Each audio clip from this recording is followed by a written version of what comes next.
turned water into wine. He had already chased the money changers out of the temple.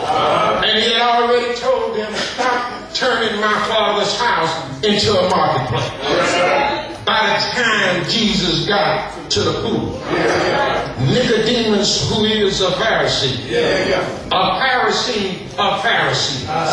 a learned man, a priest-minded, a member of the high court, a member of the Sanhedrin council, came to Jesus under the cover of darkness, saying to him, Rabbi.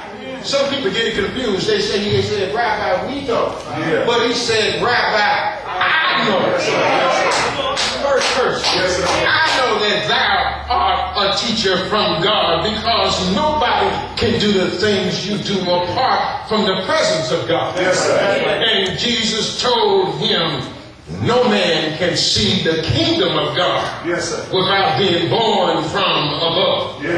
You see, what is born of flesh is flesh. And what is born of spirit is spirit. In other words, he said, Nicodemus, you got to be born again. By the time Jesus got to the pool, he had already told the woman at the well about herself and about the men she'd been with, that she called her husband. It wasn't even one husband. And Jesus told her, he said, if you knew who it was asking you for a drink, you'll be asking me for a drink for living water. The woman got happy. She ran and told the town, come see a man who told me all about myself. By the time he got to the pool, Jesus had already told the Samaritans about the spiritual cause. And many of them started to believe the gospel that he preached. And he preached that Galilee, and he told the man that some son was sick, that your boy will not die. Come 1 o'clock today, he'll be made well. So here we have him at the festival of the Jews, where the Jews came to exchange gifts, sort of like our Christmas. And Jesus goes up to Jerusalem by the sheep gate, by the pool of Bethesda, which name in Hebrew means house of mercy. And it had 5 porches at its entrance. See, the pool of Bethesda and the 5 porches was kind of like our Parkland house there. Kind of like Methodist or Baylor. This was the place where people came. And there at this pool, there was a stream that flowed into the pool. And every year, once a year, they say the angel of the Lord would come and trouble. Somebody said stir. Somebody said quit the water. And everything, all of the healing ingredients would come from the bottom, and the sick would jump in and get wet and be healed. So here we have the multitude, who are a pitiful sight to behold. Their bodies are twisted.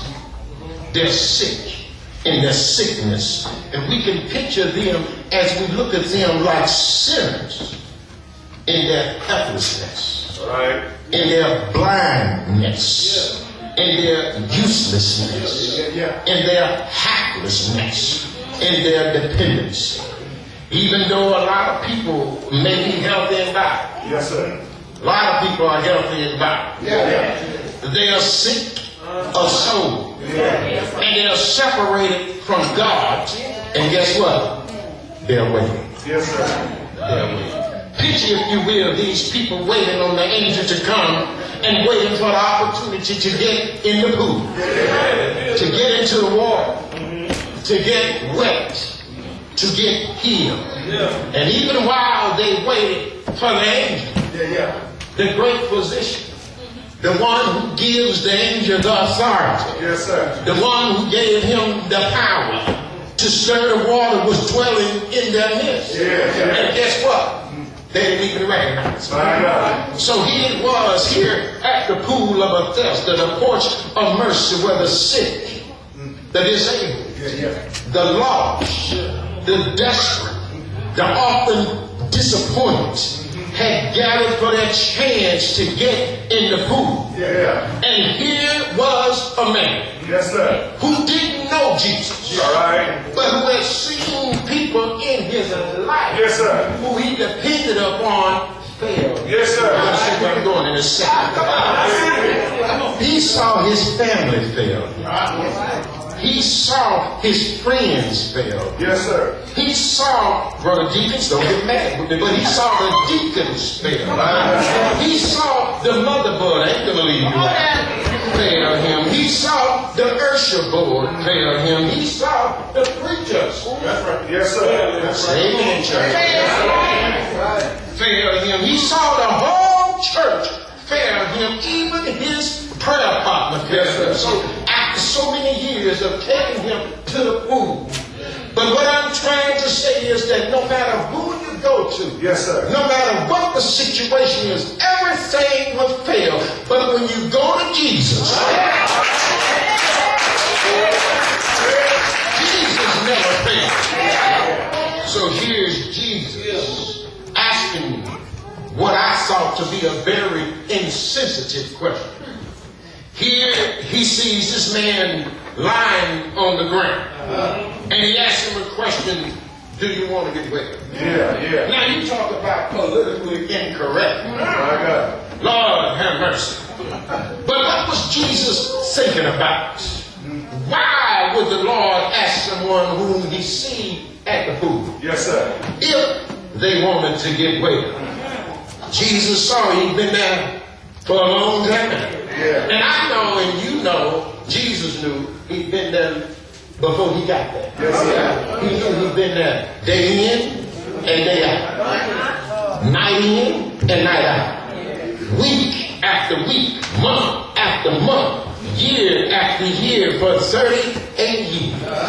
Perhaps now, I want to try to go back to school a little bit. Perhaps Jesus knew something that in spite of our action, in spite of our words, that we have secretly given up on ourselves or our situations. And we really don't believe that we can be or that we are going to be helped, healed, heard, saved, or made whole. Sometimes we can habitually go through certain actions. Hear me when I say this now. Certain actions that routinely participate in certain rituals or procedures and customarily say things without believing what we're doing or what we're saying. I know some people in some churches stand up and they sing the song, I love the Lord, he heard my cry and pitied my every groan, and don't believe what they're saying. Sometimes, like Samson, rising from Delilah's lap after she cut his hair while he slept. He got a haircut in the wrong barbershop. You know, we have lost our faith, or we've lost our strength without knowing it. You know, that's the question that's being posed to you today. Do you want to be healed? Do you want to be healed? And that question helps us to confront ourselves. It helps us to ask ourselves the question truthfully and honestly. Do we still have the desire? You know, somebody said, Rick James said, fire and desire. Do we still have the fire and desire? First, to be healed. And second, do we still have the faith? What it takes to have that desire. Because you know, if you don't have faith, come on. I'm not going to stay here long. I'm not going to stay here long. Take your time. There are various reasons for the inherent contradictions between going to the pool